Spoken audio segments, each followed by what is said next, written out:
Good morning, happy Friday.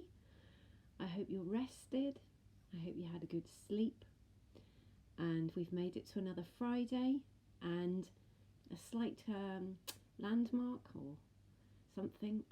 For me, this is my 50th video of this nature because it's the end of the 10th week that we've been in this lockdown reality with physical school buildings not really open to many people, with us, if we're parents at home with young people and children who would normally be at school, and with our children and young people largely being with us at home in the house. So, a bit of a landmark. I'm feeling quite pleased with the fact that it's 50. I like a nice round number. I'm also 50 years old this year, in case I haven't told you that. Coming up for my 51st birthday in August. So, if you've probably not watched every video, I'm kind of hoping you haven't, because it would have been a lot of your time watching me, but if you've dipped in, thank you so much. It was really nice yesterday to have a bit of a flurry. 2 people got in touch to say, please don't stop making the videos, so that was really nice. So here we are, remembering that we're doing this because there is a global pandemic, because there is a virus which is dangerous to life, which has made people very ill, which has caused the deaths of too many people. And we are still doing this because the pandemic is still a big issue in the world, and particularly in the UK. So depending on where you are in the UK, you will now have different guidance possibly. In Scotland, really very little has changed. In England, there are some perhaps relaxing of rules. There is some relaxing of rules, but you need to stick with what your government and country are saying. And basically for us, the rules are still stay at home, stay safe, keep others safe where you possibly can, stay at home.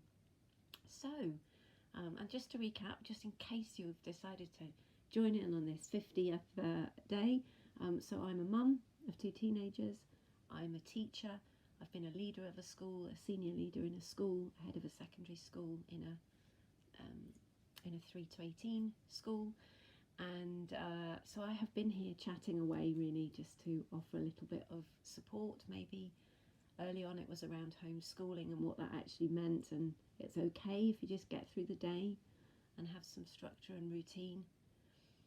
And I think things have developed, and it may be that the homeschooling's got easier, but it may be that it hasn't, and that you're really actually looking forward to schools getting back to some more normality.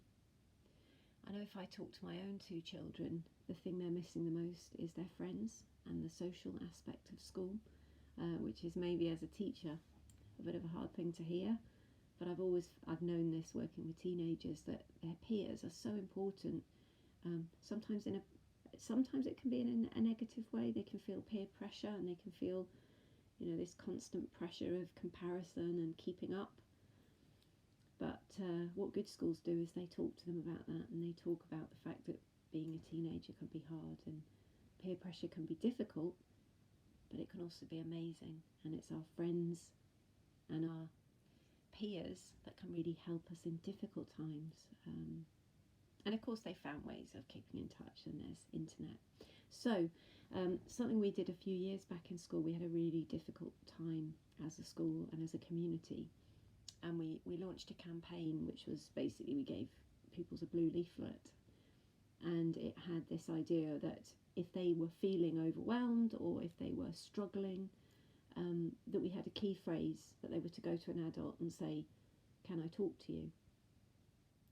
And we've just actually, in our local authority, we've kind of relaunched that for all families and children, and I think it's just worth thinking about that, because I've found over recent years that actually sometimes talking is a really difficult thing to do. Sometimes talking for children and young people can be difficult because they find it hard to put things into words, but sometimes it's starting that's a difficult thing as well. And the reason we came up with the Can I Talk to You was it's a cue, it's a little script, and what it does is if you hear it, it makes you think, my child's got something that's not right. And it may be that they can't talk to you. It may be that they say, can I talk to you? And then they go silent. But the key there is to hold that silence and be there and say, it's okay. I can see you're struggling a bit, but that's okay. I'm here. I'm here. I'm going to sit with you. Or let's go for a walk. Or let's drive somewhere and go for a walk, because sometimes the car can be a good place. So it might be a 5-minute drive to somewhere, and that sitting next to each other in the car can sometimes be a really reassuring space where things might be expressed. But they might not say anything. They may not be able to talk or put into words.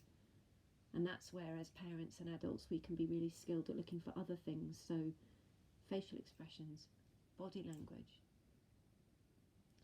And just knowing that if your child has said, can I talk to you? There's some sort of feeling, something they're not sure about. You just saying to them, it's okay. It's okay to be feeling stuff at the moment. It's okay to be feeling worried or angry. And just to hold that space and be with them. Give them a hug. Not give them a hug if that's not what they want. But just being there and holding that is okay and helpful. The other thing on our leaflet is then, other sources of support. So sometimes as parents we have to accept that we might not be the people that our children want to talk to.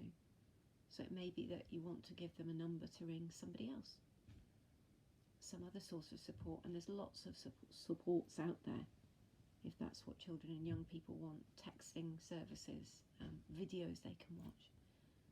So there is support there. But the can I talk to you might be something that you just have as, if you said to your children, well, sometimes I know that you find it hard, but if you just say to me, can I talk to you? I will listen. Or I'll try and help you work out what's wrong. So, I've been doing a bit of a mindfulness reflection this week. This is something called a little jar of mindfulness, recommended to me by somebody. I bought it on Amazon, and it's just got some really nice tasks that you can do each day. And I've been pulling them out at random. So here we go with the lucky dip for Friday. What's it going to be? It's quite a long one. Whoa. Crikey.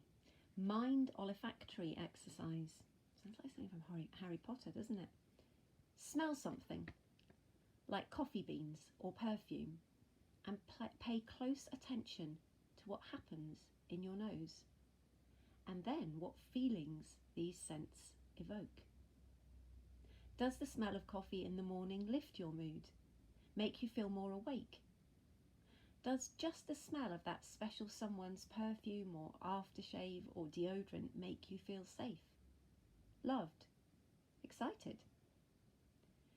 Really try and appreciate how the smell smells and how an object that smells makes you feel. Breathe it in deep without thinking of anything else but that object and the feeling it creates. Try this a couple of times until you've fully understood and appreciated every aspect and emotion of that smell. That's really interesting, isn't it? So smells often do associate or have associations. Some people find smell difficult. Some people find that when they smell certain things, it's also almost like a physical pain it gives them. So everyone's very different in their responses. Some people are much more sensitive. Interestingly, that one of the new symptoms of the virus is that you lose your sense of smell and your sense of taste for a bit. So don't know what that's about, but it is interesting. But sometimes we forget, don't we? We forget to focus on things, and that's an interesting one. I've just realised I haven't put any perfume on today, so I'm going to go and do that now. Because for me, wearing my perfume kind of gets me set up for the day. Makes me feel professional, like I'm going to work. I have different perfumes. I have a perfume for work days, and then I have a softer perfume that's for my kind of relaxation days. So smell, really important. So there's a little exercise.